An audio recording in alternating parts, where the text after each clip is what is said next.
చే సత్యం నందడగే సర్వ సృష్టి సత్యరూపము లేని స్థలమేది కనుగొన్నా శుద్ధ సత్వమదియే చూడరయ్యా శుద్ధ సత్వమదియే చూడరయ్యా సత్యంబులేనట్టి స్థలమేదు కనుగొన్నా శుద్ధ సత్వమదియే చూడరయ్యా శుద్ధ సత్వమదియే శుద్ధ సత్వమదియే చూడరయ్యా. ఏకం సత్విప్రా బహుధా వదంతి. సత్యం ఒక్కటే అయినప్పటికీ ఋషులు దానికి అనేక నామములు చెబుతూ వచ్చారు. సత్యము ఏ ఒక్కరి సొత్తు కాదు, ఏ ఒక్క దేశమునకును సంబంధించినటువంటిది కాదు, ఏ ఒక్క మతమునకును సంబంధించినటువంటిది కాదు, ఏ ఒక్క కాలమునకును సంబంధించినటువంటిది కాదు. దేశ కాల పాత్ర మత అతీతమైనటువంటి ఒక సత్యము. అన్ని దేశముల వారు, అన్ని మతముల వారు, అన్ని కాలముల వారు కూడాను ఈ సత్యాన్ని అనుసరించటంలో సర్వాధికారము ఉంటున్నది. సత్యము ఎవ్వరిని అనుసరించదు. ప్రతి మానవుడు కూడాను సత్యమునే అనుసరించాలి. మానవ పితామహుడైనటువంటి మనువు ఈ సత్యమునే జగత్తులకు ప్రబోధిస్తూ వచ్చాడు. మనువు నుండి ఆవిర్భవించినటువంటి వాడు కనుక మానవుడు, ఇతనికి మనుజ అని పేరు వచ్చింది. మానవుడు సత్యవాక్ పరిపాలనకై సర్వమును త్యాగం చేయాలని కూడాను మనువు యొక్క శాసనం. కానీ దేశకాల పరిస్థితుల ప్రభావం పురస్కరించుకొని ఈనాడు దీనికి విరుద్ధమైన మార్గమును అనుసరిస్తూ ఉన్నది. సత్యం జన విరోధాయ అసత్యం జనరంజనం సురా విక్రేయతే స్థానే దద్యాదికం పీత్వా గృహే గృహే. సత్యం జన విరోధాయ అసత్యం జనరంజనం. ఈనాటి మానవులకు అసత్యమే అది రుచిగా తోస్తుంది, సత్యము విరోధముగా భావిస్తుంటారు. ఈనాటి మానవుడు అన్నింటినీ తెలుసుకున్నటకు ప్రయత్నిస్తున్నాడు, కానీ సత్యాన్ని తెలుసుకున్నటకు ప్రయత్నించటం లేదు. సత్యము నుండి ఏ సర్వభోగములు సర్వభాగ్యములు లభిస్తూ ఉన్నవి. ప్రాచీన కాలమునందు సత్యం వలనే ప్రభువులు పాలన చేయగలుగుతూ వచ్చారు. సత్యమే శీలము, సత్యమే మతము, సత్యమే ప్రాణము, సత్యమే తపస్సు, సత్యమే దైవము. ఇట్టి నిత్య సత్యమును విస్మరించి ప్రాకృతమైన అనిత్యమైన అసత్యాన్ని విశ్వసించి మానవత్వాన్ని కోల్పోవటంలో మానవుని యొక్క బలహీనత ప్రకటితమవుతున్నది. మనువు మరొక విషయాన్ని కూడా జగత్తులకు ప్రకటితం చేస్తూ వచ్చాడు. సత్యం బ్రూయాత్, ప్రియం బ్రూయాత్, అబ్రూజాత్ సత్యం అప్రియం. అనగా ప్రియము కదా అని అసత్యం ఆడకూడదు, అప్రియము కదా అని కేవలము సత్యమును కఠినంగా చెప్పకూడదు. ప్రతి మానవుడు కూడాను సత్యమునే పలకాలి, ప్రీతికరమైనటువంటి సత్యాన్ని పలకాలి. దీనినే భగవద్గీత యందు అన్ఉద్వేగకరం వాక్యం సత్యం ప్రీతి హితం చేయత్. అన్ఉద్వేగకరం వాక్యం సత్యం ప్రీతి హితం చేయత్. ప్రీతి హితముగాను అన్ఉద్వేగముగాను ప్రీతిగాను ఉండాలి. కన్నులు లేని వ్యక్తిని మనం చూసినప్పుడు నిజముగా అతనికి కనులు లేవు, ఇది సత్యమే. కానీ సత్యము కదా అని ఓ గుడ్డివాడా అని పిలిచినప్పుడు అతనికి అప్రీతి తోస్తుంది. ఆ పదము వినగనే అతనికి మనసుకు బాధ కలుగుతుంది. పలికినది సత్యమే, కానీ వ్యక్తికి అప్రీతి కలిగించింది. ఒక కుంటివాడిని చూచినప్పుడు కాళ్ళు లేవని సత్యమే మనకు తెలిసింది, కానీ అతని ఓ కుంటివాడా అని పిలిచినప్పుడు అతని మనసు బాధ కలుగుతుంది. కనుక సత్యమైనప్పటికీ అతనికి బాధ కలుగునటువంటి మార్గమును పురస్కరించుకొని వేరొక మార్గంలో అతన్ని పిలిచటము చాలా ఉత్తమం. సత్యము సత్యము అని ఇతరులకు బాధ కలిగించేటువంటి సత్యమును కూడాను మనం ప్రవేశపెట్టుకోరాదు. కనుక మానవుని యొక్క నడతలను సక్రమమైనట్టుగా లేనప్పుడు మానవుని యొక్క వ్యక్తిత్వాన్ని కోల్పోతాడు. కనుక మానవత్వం యొక్క వ్యక్తిత్వాన్ని మనము అభివృద్ధి గావించుకునవలనన్నా సత్య మార్గము, ప్రీతి మార్గమును మనము అనుసరించాలి. సమస్త వేదములకు ఉపనిషత్తు శిరస్సు వంటిది. ఈ ఉపనిషత్తులకు ఈశావాస్యం అనేటువంటి ఉపనిషత్తు శిరస్థాయికి కూడినటువంటిది. ఈ ఈశావాసికోపనిషత్తు కేవలము ఒక శుక్ల యజుర్వేదమునందు కొంత మంత్రరూపమై ఉంటున్నారు. ఇది కర్మ మార్గమును పురస్కరించుకొని 39వ అధ్యాయం వరకు కూడా ప్రబోధిస్తూ వచ్చింది. 40వ అధ్యాయంలో ప్రవేశించేటప్పటికీ గమనమును ప్రారంభిస్తుంది. అక్కడి నుండియే ఈశావాసికోపనిషత్తు ప్రారంభమవుతుంది. కర్మమునకు ప్రతిపాదించేటువంటిది జ్ఞానము, జ్ఞానమునకు ఆధారము కర్మ, కర్మజ్ఞానమును సమన్వయం కావించేటువంటిది ఉపనిషత్తు. కనుక మానవుడు చేయవలసినటువంటి కర్మలు తప్పక చేసియే తీరాలి. మంచి మంచి కర్మలు మంచి మనసుతో ఆచరించాలి. ఈ కర్మ యొక్క ఫలితము నేనే అనుభవించాలి అనేటువంటి అభిమానములకు అవకాశం ఇవ్వకూడదు. నేను చేయటం వల్లనే ఈ కర్మ యొక్క ఫలితమును పొందగలిగినాను అనేటువంటి అహంకారములకు అవకాశం ఇవ్వకూడదు. ఈ అహంకార అభిమానములు మానవునికి కర్మబంధితుని కావిస్తుంది. ఈ ఈశావాసికోపనిషత్తునందు మానవుడు ఏ భోగమును అనుభవించవలసి వచ్చినను త్యాగము చేత భోగమును అనుభవించమని ప్రబోధిస్తూ వచ్చింది. కేవలము నిత్య జీవితంలో మానవులకు భోగములకును త్యాగములకును పొత్తు కుదరదు. త్యాగి కేవలము భోగము జోలికి పోడు, భోగి త్యాగమును చింతించడు. ఇలాంటి పరిస్థితిని యందు త్యాగముతో కూడినటువంటి భోగమును అనుభవించటము ఇది ఏ విధంగా సాధ్యమవుతుంది? దీనిని ఈశావాసికోపనిషత్తు ఆచరణలోని అహంకారమును, అనుభూతిలోని ఆసక్తిని రెండూ విసర్జించినప్పుడు త్యాగములకు భోగములకు ఎట్టి భేదము ఉండదు. కనుక అహంకార ఆసక్తులతో కూడినటువంటి యొక్క కర్మలు ఏమి చేసినప్పటికీ ఇవి భోగముతో కూడిన త్యాగములే, త్యాగముతో కూడిన భోగములే. ఈ అహంకార అభిమానములు యందు స్వార్థము స్వప్రయోజనము శూన్యం. స్వార్థ స్వప్రయోజనము లేనటువంటి సర్వకర్మలు కూడాను త్యాగముతో కూడినటువంటి భోగములే. కనుక ప్రతి మానవుడు కూడాను విధిగా కర్మలు ఆచరించి ఇది నా ఆచరణ యొక్క ఫలితము అనేటువంటి అహంకారములకు అవకాశం ఇవ్వకూడదు. నేను చేసిన కర్మల యొక్క ఫలితము కనుక అని దీనిని తానే అనుభవించాలని అభిమానము కూడాను అవకాశం అందించరాదు. ఇది ఏ ఆత్మతత్వమును ప్రబోధించినటువంటి ఈశావాస్యం. ఈ విధమైనటువంటి అహంకారములకు అభిమానములకు త్యాగము గావించి అనుభవించినటువంటి భోగమే నిజమైన యోగమని కూడాను నిరూపిస్తూ వచ్చింది. యోగమనగా ఏమిటి? కనుక యోగమనగా మనము అనేక సాధనల చేత ప్రాప్తించుకున్నటువంటి యొక్క క్రోడీకరించుకున్నటువంటి యొక్క దివ్యమైనటువంటి యొక్క సంపుటి.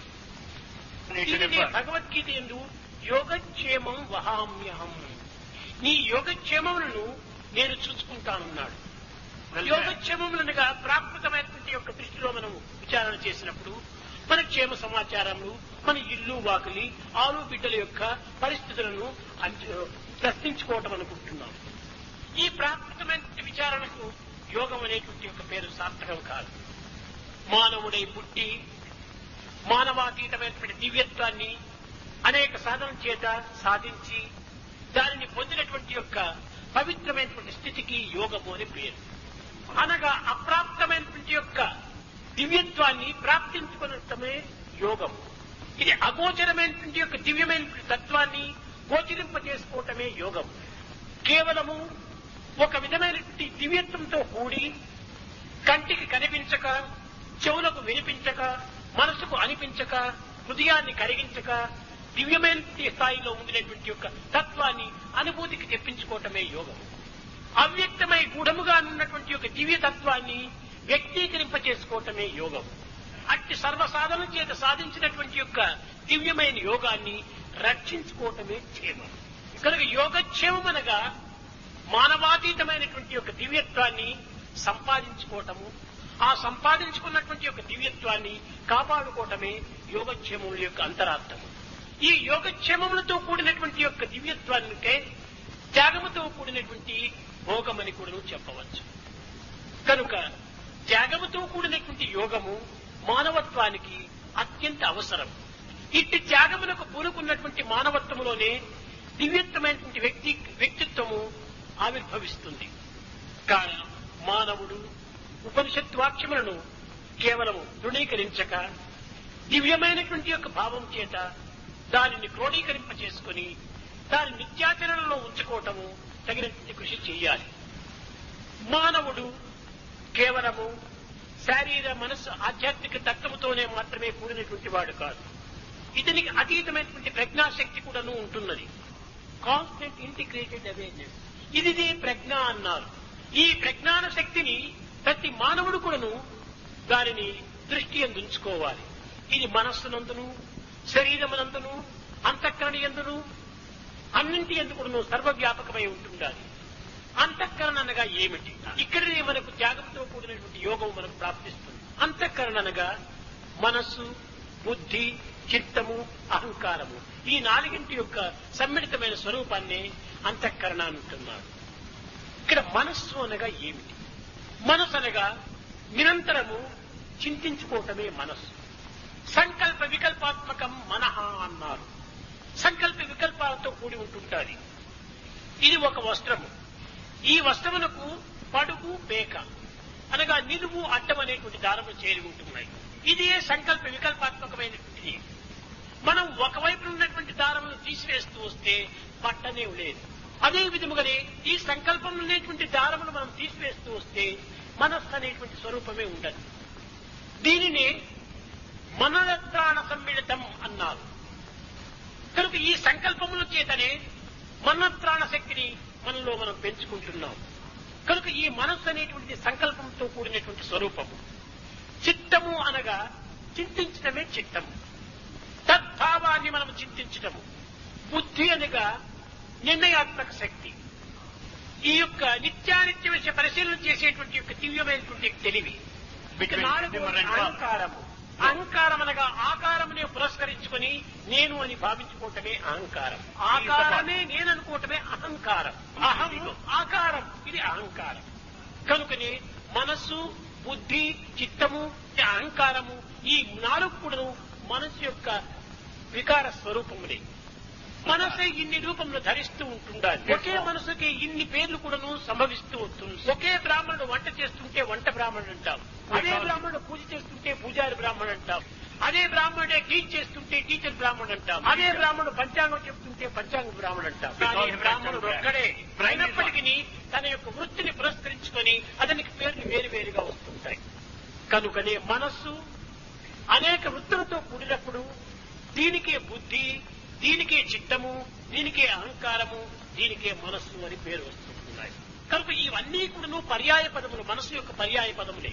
అంతఃకరణ అనగా ప్రత్యేకంగా లేదు. మన కరణములన్నీ బయట కనిపిస్తున్నాయి. కన్ను బయట కనిపిస్తుంది, చెవు బయట విషయాన్ని వింటుంది, ముక్కులు బయట గాలిని పిలుస్తుంది. ఇవన్నీ కూడా బహిర్కరణములు. మనస్సు, బుద్ధి, చిత్తము, అహంకారము అంతఃకరణములు, లోపల ఉండినటువంటి పనిముట్లు. కనుకనే దీనికి అంతఃకరణము అని పేరు వచ్చాయి. అంతఃకరణ త్యాగము చేత బహిష్కరణములను మనం అనుభవించినప్పటికీ ఇది ఏ త్యాగంతో చేరినటువంటి భోగం అవుతుంది. కనుక మొట్టమొదటి అంతఃకరణను మనం పరిశుద్ధిగా ఉంచుకోవాలి. కనుకనే ప్రతి మానవుడు కూడా కర్మాచరణలో మనం కంకణం కట్టుకోవాలి. కర్మ లేకుండా చిత్తమును శుద్ధి కలగదు. కనుకనే వేదమునందు చిత్తస్య శుద్ధియే కర్మ అన్నారు. కనుక చిత్తశుద్ధి నిమిత్తమై ప్రతి మానవుడు కూడాను సత్కర్మ ఆచరించాలి. ఈ సత్కర్మ అనగా ఏమిటి? ఫలాపేక్ష లేకుండా స్వార్థం అనేటువంటిది ఉండకుండా కర్మలు ఆచరించడమే నిష్కామ కర్మ అన్నారు. ఈ నిష్కామ కర్మకే భోగముతో కూడిన త్యాగం అని కూడా పేరు పెట్టారు. ఈ విధమైనటువంటి భోగముతో కూడినటువంటి త్యాగమును ఈశావాసికోపనిషత్తు అనేక విధముగా బోధిస్తూ వచ్చింది. కేవలము అకర్ముడు కాకూడదు. కాయము కర్మ నిమిత్తమై ఆవిర్భవించినటువంటిది. కర్మ కాలమును పవిత్రము గావించేటువంటిది. కాలము ఒక విధమైనటువంటి కర్తవ్యంతో కూడినటువంటిది. కాలకర్మ కారణ కర్తవ్యం యొక్క జీవితమే మానవుని యొక్క ప్రధానమైనటువంటి లక్ష్యం. కాలకర్మ కారణ కర్తవ్యంతో కూడినటువంటి మానవత్వాన్ని మనం ఏ విధమైన యొక్క మార్గంలో ప్రవేశపెడుతున్నాం? నిరంతరము స్వార్థము స్వప్రయోజనము, స్వార్థము స్వప్రయోజనమే. ఇంకా త్యాగంతో కూడిన భోగం ఏ రీతిగా లభిస్తుంది? ఇది భోగముతో కూడినటువంటి రోగంగా రూపొందుతుంది. మానవుడు యోగి కావాలి కానీ భోగి కాకూడదు. భోగం అనగా ఏమిటి? కేవలము ఆహారం, నిద్ర, భయం, మైదునాదులతో జీవితం వ్యర్థం కావించుకోవటం ఆ భోగము. దేహాన్ని కాపాడుకునే నిమిత్తమే ఆహారం అత్యవసరమే. విచ్ఛాన్నం దేహరక్షార్థం, వస్త్రం శీత నివారణం. మానవ జీవితం అంతా ఇప్పుడు రోగంతోనే కూడి ఉంటున్నది. మలమూత్ర దుర్గంధ మాంసరక్తమి గాని పులుగు జవ్వాజీలు పుట్టబోము. కొంప ఈ దేహము, మెగ్గడు సేవక గంప ఈ దేహము, జాత సంచలనం పొందు తుంప ఈ దేహము. కనుక భవసాగర మీదగలేని కంప ఈ దేహము, అమ్ముల బదలమ్ము మన మెప్పుదలంప ఈ దేహము. మే నిశ్చలమని నమ్మబోకు మనసా హరిపాదములు ఆశ్రయించవి. ఇది కేవలము కుళ్ళిపోయే తుంప వంటిది, కూలిపోయే రథము వంటిది, అమ్ముల పదమంతంతో చేరినటువంటి కంప వంటిది. అయితే దీని యొక్క రోగమును మనం నివారించుకునే నిమిత్తమై ఔషధము సేవించాలి. ఏది రోగము, ఏది ఆరోగ్యము? అన్ని రోగములే.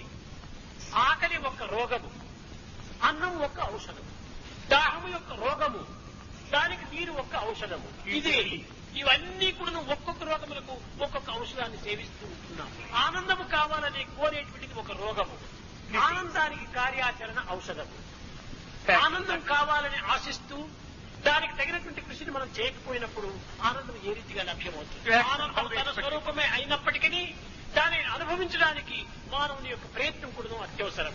తట్టలో పొటాటో చపాతి పెట్టుకుని potato chapati potato chapati potato chapati అని 100 పర్యాయం చెప్పినప్పటికీ మన పొట్ట నిండదు.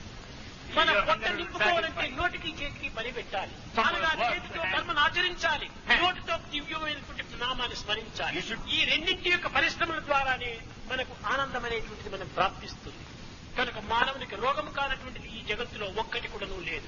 కానీ దానిని మనం యోగముగా మార్చుకోవడానికి తగినటువంటి కృషి చేయాలి. కనుకనే దీనికి శాస్త్రంలో కూడా ఒక పర్యాయం భుజించినటువంటి వాడు యోగి అన్నారు, 2 పర్యాయములు భుజించినటువంటి వాడు భోగి అన్నారు, 3 పర్యాయములు భుజించినటువంటి వాడు రోగి అన్నారు, 4 పర్యాయములు భుజించినటువంటి వాడు బ్రతికి చచ్చిన వాడితో సమానం అన్నారు. లివింగ్ డెత్ అన్నారు. కనుక నిరంతరము కూడాను మనం పొట్ట నింపుకునే నిమిత్తమై మనం ప్రాకులాడుతున్నామే కానీ జీవితాన్ని సుఖశాంతులతో దివ్యమైన మార్గంలో ఆదర్శవంతమైన జీవితాన్ని అందించడానికి మనం కృషి చేయటం లేదు. విద్యార్థులారా, సమస్త పదార్థములు కూడాను కాలానుగుణ్యంగా నశించున్నవి. కాలకర్మకారణ కర్తవ్యంలో కలిసి వచ్చినప్పుడు కాయము కూడాను వదలవలసింది సత్యమే. కానీ కాయము మరణించినప్పటికీ ఆదర్శం అనేటువంటి శాశ్వతంగా స్థిరస్థాయిగా ఉంటుంటాది. అది చిరంజీవి తత్వం. ఆ యొక్క ఆదర్శాన్ని అందించేటువంటి వ్యక్తిగా మనం తయారు కావాలి. ఈ ఆదర్శమే తరతరముల వరకు కూడాను ప్రజల యొక్క హృదయం లోపల శాశ్వతంగా నిలిచి ఉంటుంటాయి. కనుక మనం ఆశలు ఉండవలసినదే. ఆశలకు కూడా ఒక మితం ఉంటుండాలి. ఆ మితంను పురస్కరించుకొని సమాజంలో దృష్టి ఉంచుకొని కర్తవ్యకర్మలు ఆచరించడానికి ప్రయత్నించడమే ఇది ఏ త్యాగములకు తగినటువంటి భోగము. నిజంగా పరోపకార సంబంధమైన కార్యంలో మనం ప్రవేశించినప్పుడు మనకు కలిగేటువంటి ఆనందము ఇంత అంతటి కాదు. ఆ యొక్క త్యాగం చేతనే ఈ యొక్క ఆనందం అనే భోగాన్ని మనం అనుభవించగలుగుతాము. ప్రతిఫలాపేక్ష చేత మనం కర్మలు ఆచరించినప్పుడు మనకు ఆనందం అనేటువంటిది లభ్యం కాదు. కనుకనే ప్రపంచములో మనం మర్చవలసినటువంటిది ఒకటి, జ్ఞప్తి ఉంచుకోవలసినది మరొకటి. ఏమిటి మర్చిపోవలసినటువంటి 2? మనము ఇతరులకు చేసినటువంటి ఉపకారాన్ని మనం మర్చిపోవాలి. దానిని మర్చకుండా మన హృదయం నందే ఉంచుకున్నప్పుడు ఆ ఒక ఉపకారానికి ప్రతిఫలాన్ని ఆపేక్షించుకుంటూ మనం కొంత నిరాశలకు గురి కావచ్చు. లేక ద్వేష అసూయను కూడాను మనం మార్గం తీయవచ్చును. కనుక మనం చేసినటువంటి ఉపకారాన్ని మనం అప్పటికప్పుడే మర్చిపోవాలి. ఇంకా రెండవది, ఇతరులు మనకు చేసినటువంటి అపకారాన్ని మనం మర్చిపోవాలి. ఇతరులు మనకు చేసిన అపకారాన్ని మనం చింతిస్తూ ఉంటే దానికి ప్రతి అపకారం చేయాలని మనలో ఒక దుర్భావంలో ఆవిర్భవిస్తాయి. కనుక అట్టి దుర్భావంలో ఆవిర్భవించకుండా ఉండడానికి మనము ఇతరులు మనకు చేసిన అపకారాన్ని కూడా అప్పటికప్పుడే మర్చిపోవాలి. మనము ఇతరులకు చేసిన ఉపకారము, ఇతరులు మనకు చేసిన అపకారము రెండింటిని మర్చటమే ఇది ఏ త్యాగంతో కూడిన భోగమైపోతుంది. అట్లు కాకుండా నిరంతరము కూడా నువ్వు చేసిన ఉపకారాన్ని, పరులు చేసిన అపకారాన్ని స్మరిస్తూ ఉంటుంటే కేవలము మనము మలినపు కొంపగా రూపొందుతాం. ఇది కేవలము ఒక దుర్గంధంతో కూడినటువంటి యొక్క దిబ్బ వలె తయారవుతుంది మన దేహము. ఇది మంచిది కాదు. దేనిని మనము చింతిస్తామో దాని యొక్క రియాక్షన్ మనకు ఉంటుంటుంది. కనుకనే భారతీయుల యొక్క సంప్రదాయం నందు కర్మ ఫలము అనేటువంటిది తప్పినది కాదు. భారతీయుల యొక్క విశ్వాసం 4 రకమైనటువంటి విశ్వాసములు. కర్మ ఫలమును విశ్వసించేటువంటిది వారి ఒక మొదటి విశ్వాసము. అవతార తత్వాన్ని విశ్వసించేటువంటిది వారికి రెండవ యొక్క విశ్వాసము. మనము ఏది చేసినప్పటికీ దాని యొక్క ప్రతిఫలమును మనకు తప్పినది కాదు అనేటువంటిది మూడవ అది విశ్వాసము. ఇంకా 4వది ఏమిటంటే ఈ జగత్తునందు మనం ప్రతి ఒక్క విషయం నందు కూడాను కొన్ని రకమైనటువంటి పవిత్రత అనేటువంటి గాఢమైనటువంటి యొక్క విశ్వాసం ఉంటుండాలి. పవిత్రము, ప్రశాంతి, పట్టుదల ఈ మూడింటి యొక్క తత్వం చేతని ఈ 4ంటిని మనం సాధించవచ్చును. ఈ మూడింటి యొక్క తత్వాన్ని మనం చక్కగా దిట్టంగా సాధించాలి. కనుకనే విద్యార్థులైన యువకులు ఇప్పటి నుంచి ఈ పవిత్రమైన మార్గంలో ప్రవేశించి మనము త్యాగముతో కూడినటువంటి భోగాలను అనుభవించడానికి ప్రయత్నించాలి. భోగముతో కూడిన భోగాన్ని ఆశించకూడదు. త్యాగము త్యాగము త్యాగము త్యాగమే మనకు ఉండేటువంటి నిజమైనటువంటి భోగం. అనేక పర్యాయాలు చెప్పాను. న కర్మణ న ప్రజయ ధనేన త్యాగేనైకే అమృతత్వ మానసు. మనము పీల్చుకున్నటువంటి గాలిని తిరిగి మనం వదలకపోతే మనకు క్షేమం కలుగుతుందా, హాని కలుగుతుందా? ఊపిరితిత్తులు దెబ్బతింటాయి. తీసుకున్నటువంటి ఆహారమును తిరిగి మనం విసర్జించకుండా పోతే ఇది ఉపకారమా, అపకారమా, త్యాగమా, భోగమా? కాదు, రోగంగా తయారవుతుంది, కడుపు చెడిపోతుంది. కనుకనే ఏ విధంగా మనం తీసుకున్నటువంటి దాన్ని విసర్జించవలనో అదే రీతి గుండెనే సంపాదించినటువంటి ధనమును కూడాను త్యాగం చేస్తూ రావాలి. కనుకనే నకర్మణ న ప్రజయ ధనేన త్యాగేనేకి అమృతత్వ మానసు. మన ధనం ఏమిటి? జ్ఞానధనం, విద్యాధనము, యవ్వనధనము, ఆనందధనము, జ్ఞానధనము ఇవన్నీ కూడా మనకు ధనంతో కూడినటువంటివి. ఇవన్నీ కూడా విద్యాధనమును మనం ఆర్జించాము. ఆ విద్యాన్ని ఇతరులకు బోధించేటువంటి దాంట్లో మనం త్యాగం చేయాలి. ఆ త్యాగం చేతనే మన విద్య మరింత పోషించుకొని అభివృద్ధిగా ఉంచుకుంటుంది. దీని ప్రబోధనే చేయకుండా పోయినప్పుడు మన విద్య అడుగంటిపోతుంది. కనుక ఎంత త్యాగం చేస్తూ ఉంటుంటామో అంత అభివృద్ధి కూడా కాంచుతుంది. కేవలము ఎవరికో మనకు ఉపకారం చేస్తున్నామని భావించరాదు. మనకు మనమే ఉపకారం చేసుకుంటున్నాం. ఈ యొక్క బోధన ఇతరులకు చేయటం చేత ఆ బోధన యొక్క ప్రభావము మనలో దినదినాభివృద్ధి కాంచుతుంది. విద్యార్థులారా, మన యొక్క జీవితం యొక్క పెరగటం మాత్రమే మనం చూసుకుంటున్నాము. ఈ జీవితంలో తరిగేటువంటి యొక్క తత్వం ఏమిటో మనం విచారించటం లేదు. ఆయువుతో పాటే మన యొక్క జీవితము నిండి ఉంటుండాలి. మనం దేహం ఎంత పెరుగుతూ వస్తుంటుండాదో ఆయుస్సు అంత తరుగుతూ వస్తుంటుండాలి. ఈనాడు సూర్యోదయము, సూర్యాస్తాన్ని గురించి మనం ఎంతో ఆనందిస్తుంటుంటాం. సూర్యోదయం ఏంటంటే ఆహా సూర్యోదయం అయింది, వెలుతురు వచ్చింది, ఇంకా మన పనులు మనం ప్రారంభిస్తాం అని ఆనందిస్తున్నాం. కానీ సూర్యాస్తమయం కాగానే ఆహా ఇంక ప్రశాంతంగా నిద్రించవచ్చు, దేహానికి సరైన విశ్రాంతి ఇవ్వవచ్చును అని ఆనందిస్తున్నాం. ఇది కేవలము అజ్ఞానం యొక్క ప్రభావమే. ఈ సూర్యోదయ సూర్యాస్తమం చేత మనం ఎంత ఆనందిస్తున్నామో ఆ సూర్యోదయ సూర్యాస్తమం రెండు కూడా మన ఆయు ప్రమాణాన్ని తీసుకుని పోతున్నాయి. దీనిని మనం విచారించటం లేదు. కనుకనే ప్రతి మానవుడు కూడాను సూర్యోదయ సూర్యాస్తమం కాయే పూర్వమే తమ యొక్క కర్తవ్యాన్ని నిర్వర్తించాలి.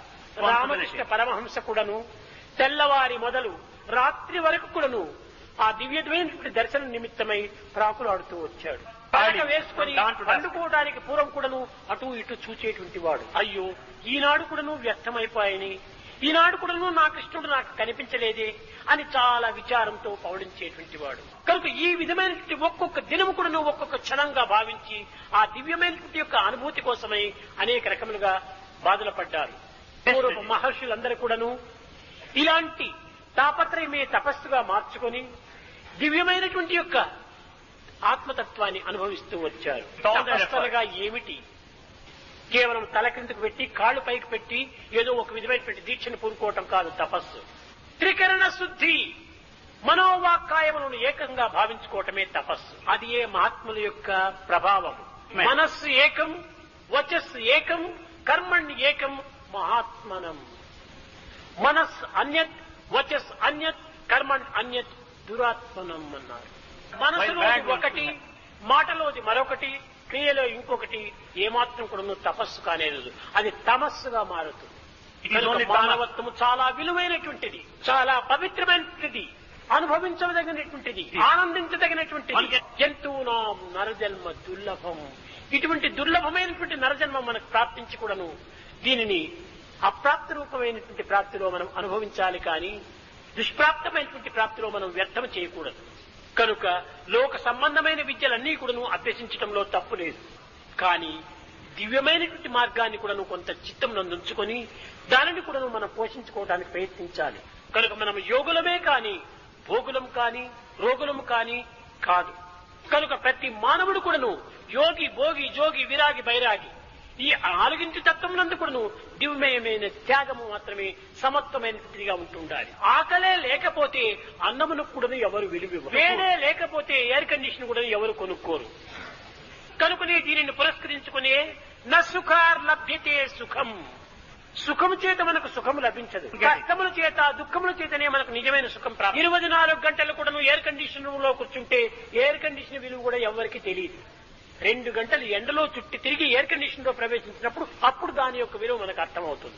కనుకనే మానవ జీవితం అనేటువంటిది సుఖ దుఃఖములతో కూడినటువంటిదిగా ఉంటుండాలి, లాభ నష్టములతో చేరినటువంటిదిగా ఉంటుండాలి, శీతోష్టములతో ఉండినటువంటిదిగా ఉంటుండాలి. కనుక ఈ 2 భావములైనటువంటిది లేకపోతే, ద్వైతమే లేకపోతే అద్వైతానికి విలువనే లేదు. కనుకనే మానవుడు కొంతవరకు అర్ధ బ్లైండ్ గా ఉంటున్నాడు. ఏ man with డ్యూయలీ mind is half blind అని. కనుక మనం అది ఇది 2 విధమైనటువంటి మార్గంలో మనం ప్రవేశపెడుతున్నాము. దట్ అదే తత్, దిస్ ఇదే త్వం, దిస్ నేను, దట్ అతను. కనుక అతను నేను రెండింటి యొక్క ఏకత్వంలో మనం ప్రయాణం చేయాలి. ఫ్రమ్ ఐ టు వీ ఇది చేరాలి. మనము అసత్యము నుంచి సత్యములకు కాదు మనం ప్రయాణం చేయవలసింది. Lesser truth to higher truth. ఇది ఎట్లాంటిది? ఒక పెద్ద సర్కిల్ ఉంటుండాలి.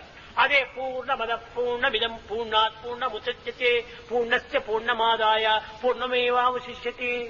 ఇది పూర్ణమైన పెద్ద సర్కిల్. ఈ సర్కిల్ లోపల ఇంకోటి చిన్న సర్కిల్ ఉంటుండాలి. ఆ సర్కిల్ లోపల ఇంకోటి చిన్న సర్కిల్ ఉంటుండాలి. ఆ చిన్న సర్కిలే దేహము, ఆ పెద్ద సర్కిలే మైండ్. అన్నింటికంటే పెద్ద సర్కిలే ఒక ఆత్మ. ఆత్మ సర్కిల్ అనేటువంటిది ఎప్పటికి కూడా ఏనాటికి మారదు. ఈ చిన్న సర్కిల్ ఈ యొక్క దేహం అనేటువంటి దానిని విశాలం విశాలం విశాలం చేసుకుంటూ అనేక విధమైనటువంటి విశాల భావంతో మనం ప్రవేశించాలి. ఈ చిన్న సర్కిల్ లో విశాలం చేసుకుంటూ మధ్య సర్కిల్లో మనం ప్రవేశించాలి. మైండ్ తో మనం కూడాలి. ఈ మైండ్ కూడా నువ్వు విశాలమైనటువంటి మైండ్ గా చేసుకుని ఆత్మలో మనం మర్జి కావాలి. అప్పుడే అన్నిటి యొక్క ఏకత్వం ప్రాప్తిస్తుంది. ఇప్పుడు ఒక చిన్న ఉదాహరణ, గడియారం ఉంటుండాలి. వాల్ క్లాక్ లోపల 3 ముళ్ళు ఉంటున్నాయి. ఒకటి సెకండ్ ముళ్ళు, రెండవది మినిట్స్ ముళ్ళు, మూడవది అవర్స్ ముళ్ళు. ఏది మనకు ప్రధానం? అవర్ ముళ్ళు లేకుండా సెకండ్ ముళ్ళు ఉంటుంటే కూడా ప్రయోజనం లేదు. సెకండ్ ముళ్ళు లేకుండా మినిట్స్ ముళ్ళు ఉంటుంటే కూడా ప్రయోజనం లేదు. ఈ 3 ముళ్ళు కూడా అవసరమే. అయితే 3 ముళ్ళ లోపల ఉండినటువంటి యొక్క ప్రధానమైనటువంటి యొక్క ముళ్ళు ఏది? చిన్న ముళ్ళు సెకండ్స్ ముళ్ళు 60 ఇండ్లు ప్రయాణం చేస్తూ వస్తుంది. 60 ఇండ్లు ప్రయాణం చేసేటప్పటికి నిమిషములు ముళ్ళు 1 ఇంటికి ప్రయాణం చేస్తుంది. మినిట్స్ ముళ్ళు 60 ఇండ్లు ప్రయాణం చేసేటప్పటికి అవర్స్ మిల్లు 1 ఇల్లు ప్రయాణం. మన దేహమే ఒక వాల్ క్లాక్. ఈ శరీరం అనేటువంటి దీంతో అనేక సత్కర్మలు అనేటువంటి సెకండ్లు మనం చేసినప్పుడే మైండ్ అనేటువంటిది ఒక్క పవిత్ర స్థానానికి చేరిపోతుంది. ఈ మైండ్ అనేటువంటిది అనేక సచ్చింతనలు సలిపినప్పుడే ఆత్మ అనేటువంటిది ఒక్క పవిత్ర స్థానానికి చేరిపోతుంది. కనుక శరీరంతో సత్కర్మలు, మనసుతో సచ్చింతనలు సరిపినప్పుడే ఆత్మ ఆనంద స్థాయికి చేరిపోతుంది. ఆత్మ ప్రశాంత స్థితికి చేరే నిమిత్తమై ఈ సత్కర్మలు సచ్చింతనలు అవసరం. అవరములే లేకపోతే మినిట్స్ ముళ్ళు సెకండ్స్ ముళ్ళు ఉపయోగం లేదు. కనుక ప్రపంచము లోపల ఉండినటువంటి యొక్క నిజమైనటువంటి సార్థకత 2 ఉంటున్నాయి. నేగి, నింగి, వెలుగు. అనగా నేల, ఆకాశము, వెలుగు. ఈ మూడు కూడాను ప్రతి జీవికి ఆధారం. నీరు, గాలి ఇవి రెండు ఆహారం. ఆధారము, ఆహారము రెండూ లేకపోతే జీవులే లేదు. ఎక్కడ ఆత్మనో అక్కడ నీరు, గాలి ఉంటుంటాయి. నీరు, గాలి లేకపోయినా ఆత్మ ఉండొచ్చును, కానీ ఆత్మ లేకుండా మాత్రం నీరు, గాలి ఉండడానికి వీలు కాదు. ఆత్మ నిర్గుణం, నిరంజనం, సనాతనం, నికేతనం, నిత్య శుద్ధ బుద్ధముక్త నిర్మల స్వరూపిణం. ఆత్మకి ఏమాత్రం కూడా దేనితోనూ సంబంధం లేదు. ఆత్మను పురస్కరించుకుని ఇవన్నీ కూడా పోషిస్తూ వస్తున్నాయి, జీవిస్తూ వస్తున్నాయి. కొడుకు లేని తండ్రి ఉండవచ్చును, కానీ లోకములో తండ్రి లేని కొడుకు ఉండడు కదా. చేపలు లేని జలము ఉండవచ్చును, కానీ జలము లేకుండా చేపలు ఉండడానికి వీలు కాదు. గాలి, నీరు లేనటువంటి ఆత్మ ఉంది, కానీ ఆత్మ లేని గాలి, నీరు ఉండడానికి వీలు కాదు. కనుక ఆత్మకు ఆధారంగా ఉండేటువంటివి కాదు ఇవి. ఆత్మనే ఆధారంగా చేసుకుని ఉండేటువంటివి ఈ పంచభూతములు. కనుక ఈ పంచభూతముల యొక్క స్వరూపమే పరమాత్మ యొక్క దివ్యమైనటువంటి మహత్తరము. ఈ మహత్తరమైనటువంటి యొక్క తత్వాన్ని త్యాగభావంతో అనుభవించుకోవటమే భోగముతో సమానం. ప్రతి క్షణము కూడాను మనం ఈ యొక్క పంచభూతములు అనుభవిస్తున్నాం. ఒక్క క్షణమేమైనా కూడాను గాలిని బిగబట్టితే ఉక్కిరి బిక్కిరైపోతుంది జీవితము. మన చుట్టూ గాలి తిరుగుతూనే ఉంటుండాలి. మన పరిసర ప్రాంతంలో కూడా సర్వత్రా గాలి ఉంటుండాలి, కానీ కంటికి కనిపించదు, చేతికి చిక్కదు. అదే విధంగానే దైవత్వం కూడా సర్వత్రా ఉంటుండాలి. సర్వత పాణిపాదం తత్సర్వతోక్షి శిరోముఖం సర్వత శృతిమల్లోకి సర్వమా వృత్తిష్టతి. ఎక్కడ చూసినా ఉండినప్పటికీ కంటికి కనిపించదు, చేతికి చిక్కదు. అనుభూతి మాత్రమే మనకు అర్థమవుతుంది. ప్రత్యక్ష ప్రమాణం అనుకుంటున్నారు మూర్ఖులు. ఇది ప్రత్యక్ష ప్రమాణం ఏమాత్రం కూడా చిక్కదు. అందువల్లనే అప్రమేయ అన్నారు భగవంతుణ్ణి. ఈ టంబ్లర్ లోపల నీరు ఉంది, దీనిలో చక్కెర వేశాము, 5 నిమిషాల్లో కరిగిపోయింది. ఆ చక్కెర ఎక్కడ ఉంటుండాలి? నీటిలో సర్వత్రా ఉంటుండాలి. అడుగునా ఉంది, పైన ఉంది, చుట్టూ ఉంది, కానీ కంటికి కనిపించదు, చేతికి చిక్కదు. ఒక్క చుక్క నాలుగు పైన వేసుకుంటే అప్పుడు ఉన్నది అని సత్యం గుర్తిస్తుంది. అనగా అనుభూతికే ఇది ఉన్నదనేటువంటిది అర్థం తెలుస్తుంది, కానీ ప్రత్యక్ష ప్రమాణములకు ఏమాత్రమూ ఇది తెలియదు. కనుక నీవు సాధన చేత ఆనందాన్ని అనుభవించినప్పుడు ఇదే ప్రత్యక్షానుభూతి. కనుక ఆత్మాన్వేషణ సలుపుతూ ఆనందాన్ని ఆశిస్తూ సాయుధ్య సామీప్యమునకు సరైనటువంటి సాధనలు సలుపుతూ ఈ ప్రేమతత్వాన్ని పెంచుకున్నప్పుడే అప్పుడే మనలో ఆ యొక్క ప్రేమ స్వరూపము సాక్షాత్కరిస్తుంది. ప్రేమ లేని హృదయము లోపల ప్రేమ పంట పండదు. ప్రేమ పంట లేనప్పుడు ప్రేమ ఫలము మనకు కనిపించదు. ప్రేమ రహిత మరుభూములలో ప్రేమాంకురములు పెంపొంద ప్రేమావేశముతో ప్రేమ సుధా వర్షము వర్షింపగ ప్రేమ నదులు ప్రవహింపగ మురళి గానము సేయగదే కృష్ణ గానము సేయగదే. గోపికలు కోరారు, ప్రేమ రహిత మరుభూములలో మా హృదయాలు ప్రేమరహితమైనటువంటి భూములుగా ఉంటున్నాయి. ప్రేమాంకురములు పెంపొంద ఆ ప్రేమాంకురములు పెంపు చేయాలని మా యొక్క అభిలాష. కానీ అది నీరు కోరుతుండాలి. ప్రేమ సుధా వర్షము వర్షింపగ ప్రేమ నదులు ప్రవహింపగ మురళి గానము సేయగదే. కనుక మన ప్రేమ సుధావర్షం అనగా ఏమిటి? ఆ ప్రేమ పలుకులే సుధావర్షము. ప్రేమ హృదయమే మన మరుభూములు. ప్రేమ యొక్క ప్రచారమే మన యొక్క జలము. ప్రేమ యొక్క ఫలమే మన యొక్క ఆనందం. ఈ ఆనందం అనేటువంటి ప్రవాహమే ప్రేమ సముద్రము. కనుక ఈ అనుగ్రహ సముద్రం లోపల ఈ అల్పమైనటువంటి జీవి అంకితం కావాలనుకున్నప్పుడు ప్రేమతత్వాన్ని మనం పొందాలి. దీనిని త్యాగంతో కూడినటువంటి భోగము అన్నారు. దేహ సంబంధమైన భోగము కాదు, మనో సంబంధమైన భోగము కాదు, ఆత్మ సంబంధమైన భోగము. ఇది సహజ సిద్ధమైనటువంటిది. ఇది కల్పితము కాదు, ఇది కృత్రిమము కాదు, కేవలము ఇది ఆత్మానందముతో కూడినటువంటిది. కనుక విద్యార్థులారా, ప్రేమ చేతనే ప్రపంచాన్ని దేదీప్యమానంగా వెలిగించండి. ఈనాడు ప్రేమ అనేటువంటిది శూన్యమైపోయినది. మనిషికి మధ్య పచ్చి గడ్డి వేసిన భగ్గును మండిపోతుండాలి. కనుక మనం ప్రేమను పెంచుకోవాలి. ప్రేమ ముదిత మనసికో రామ రామ రామ రామ రామ రామ రామ రామ రామ శ్రీరామ రామ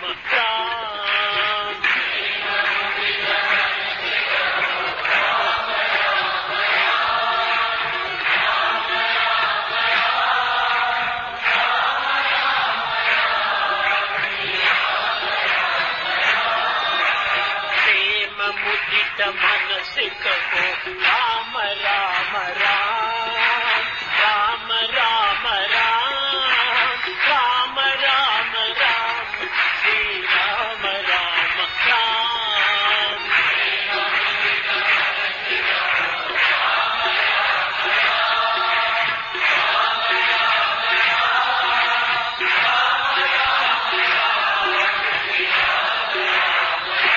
पाप कटे दुख मिटे देत राम नाम पाप कटे दुख मिटे देत राम नाम भव समुद्र सुखद नावा एक राम नाम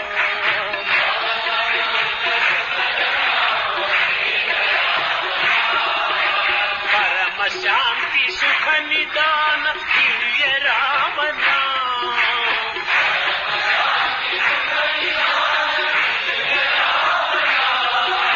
निराधार को आधार एक राम नाम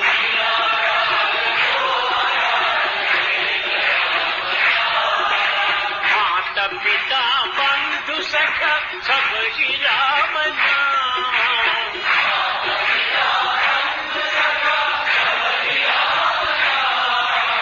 भक्त जनर जीवन धन एक राम नाम